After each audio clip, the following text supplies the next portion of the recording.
ये स्वस्थ माहौल बनाने के लिए बेहद जरूरी है। लड़कियों की सुरक्षा जरूरी है। आजकल लड़कों को भी सुरक्षित रखना होता है। मैं कुछ परिवारों में गया हूँ। वो 430 से ज्यादा लोग थे। वो इसे बिना सेक्स एजुकेशन बनाए उन्हें उनके शरीर के बारे में सिखाते थे।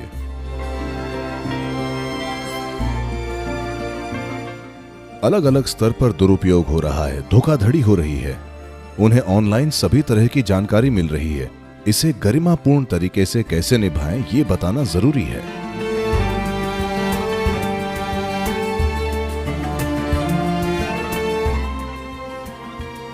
आपके बारे में कहा जाता है कि सद्गुरु किसी भी विषय पर बात कर सकते हैं। हाल ही में आप सेक्स एजुकेशन के बारे में बात कर रहे थे और इसी तरह। मैं बात नहीं कर रहा हूँ, किसी ने फिल्म बनाई है। हाँ, सही है। तो ये OMG के बारे में था। तो इसके बारे में बताइए, ये कितना प्रासंगिक है, कितना जरूरी है। और देखिए, इस संस्कृति में परिवार का मतलब, मेरा परिवार नहीं, लेकिन मैं कुछ परिवारों में गया हूं जहां जब मैं गया तो एक परिवार में 430 से ज्यादा लोग थे। एक बड़े से घर में, कर्नाटक के गोकर्णा में। मैंने उनके साथ 3 दिन बिताए। ये देखना अद्भुत अनुभव था कि किस तरह काम का बंटवारा होता है, किस तरह हर चीज होती है और एक आदमी जो कहता है बाकी करते हैं। आजकल के एकल परिवार के जमाने में आप इस तरह से रहना सोच नहीं सकते, लेकिन वो सभी ऐसे रहते थे। बच्चे 12-15 की उम्र तक ये नहीं जानते हैं कि उनके माता पिता कौन हैं। वो बस हर जगह खेल रहे हैं। जब वो इस तरह बड़े होते थे तो लड़कों के लिए बहुत से आदमी थे, लड़कियों के लिए बहुत सी औरतें थीं।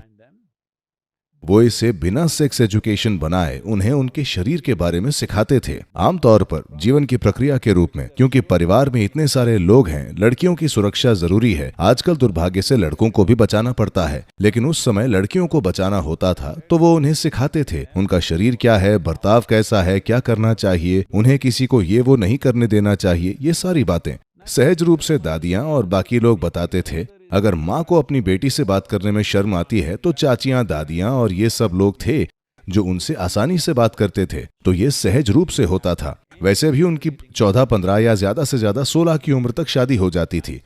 तो जो भी उन्हें जानना होता था उन्हें पता होता था। तो जिंदगी इस तरह चलती थी।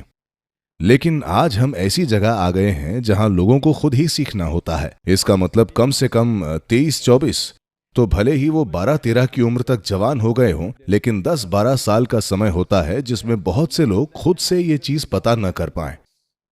तो किसी को उन्हें बताना होता है। कौन बताएगा? एकल परिवार है, केवल माता पिता हैं और कोई नहीं है, और वो खुद में ही व्यस्त हैं। उससे भी बड़ी बात, हो सकता है वो ये चीज ठीक से न बता पाए। उन्हें बहुत शर्म आ जाए या बच्चे को बहुत शर्म आ जाए। हो सकता है कि वो ये सब बातें करते वक्त एक दूसरे का सामना न कर पाए। भारतीय संस्कृति में चीजें अब भी ऐसी हैं। और सबसे बड़ी बात, शादियां माँ बाप के द्वारा तय की जाती थीं। माँ बाप पता करते थे वो कौन है, वो क्या है, और ये तब पक्का करते थे। और लड़का लड़की दोनों इसे भरोसे के साथ मानते थे। मुझे पता है मेरे बहुत से चाचा और कई लोगों ने बिना लड़की देखे ही शादी कर ली, क्योंकि उन्हें भरोसा था। उन्होंने कहा लड़की सुंदर है मतलब ठीक है, वो अच्छी है मतलब वो अच्छी है, बस इतना ही। उन्हें हमेशा उनका फैसला खुद के फैसले से ज्यादा सही लगा। लेकिन हम उस जमाने में नहीं जी रहे हैं। आजकल जब तक वो 12-13 साल के होते हैं तब तक वो ऑनलाइन होते हैं, उनके सोशल मीडिया फ्रेंड्स होते हैं, हर तरह की चीजें हैं। विभिन्न स्तरों पर दुरुपयोग हो रहा है, धोखा हो रहा है। अभी वो एक कानून लाए हैं, अगर आप कोई धोखा करते हैं तो आपको 10 साल की सजा होगी। तो ये हमारे समय के लिए है। हो सकता है अगले 50 सालों में हमें इन चीजों की जरूरत न पड़े, लेकिन अभी हमारे समाज को इसकी जरूरत है, क्योंकि ये पहली ही पीढ़ी है, मासूम पीढ़ी, जो ऐसी दुनिया में कदम रख रही है जिससे ये वाकिफ नहीं है। ये बाहर निकल रही है एक नियमबद्ध ढांचे से पूरी तरह खुले ढांचे में। बहुत दुरुपयोग हो रहा है। तो इसके मद्देनजर किसी को उसके शरीर के बारे में सिखाना, आपके शरीर की प्रकृति क्या है, आप जो भी महसूस कर रहे हैं वो क्यों महसूस कर रहे हैं, इसे कैसे निभाएं ताकि ये आपके और आसपास के लोगों के लिए भी गरिमापूर्ण हो, ये सारी चीजें बतानी जरूरी हैं। नहीं तो वे बेतुकी हरकतें करेंगे। सबसे बढ़कर वो खुद को चोट पहुंचाएंगे, वो दोषी महसूस करेंगे, वो जूझते रहेंगे। ये सारी चीजें, मुझे लगता है कि कोई भी शिक्षा अच्छी शिक्षा है। जिसकी जरूरत है वो सिखाया जाना चाहिए, नहीं तो ये कैसे होगा। शिक्षा का तरीका क्या हो, ये तरीका समय के साथ बदलता रहता है। अभी ये जिम्मेदारी स्कूलों पर आ रखी है, क्योंकि परिवार अब उतने संगठित नहीं हैं जितने पहले थे। ये बस 2 या 3 या 4 लोगों तक ही सिमट कर रह गए हैं। तो ऐसी चीजें करना बहुत कठिन हो गया है, जब तक कि उन्होंने उस तरह के रिश्ते नहीं बनाए हैं। बहुत सारे माँ बाप ऐसा कर रहे हैं, लेकिन सबके लिए ये नामुमकिन है। तो मुझे लगता है कि जिम्मेदारी पक्के तौर पर शिक्षा प्रणाली की है, लेकिन साथ ही ये ऐसी चीजें हैं जो बच्चे को किसी ऐसे व्यक्ति से बताई जानी चाहिए जिस पर वे भरोसा कर सके, और कोई जिसकी आपको फिक्र नहीं है। अगर वो आकर ये बताएं तो मुझे लगता है कि ये कारगर होगा। तो स्कूल में ऐसे लोगों का निर्माण करना जिन पर बच्चे भरोसा करें, वे इन चीजों के बारे में बात कर सकें और बच्चे सही सवाल पूछने के लिए पर्याप्त खुले हों।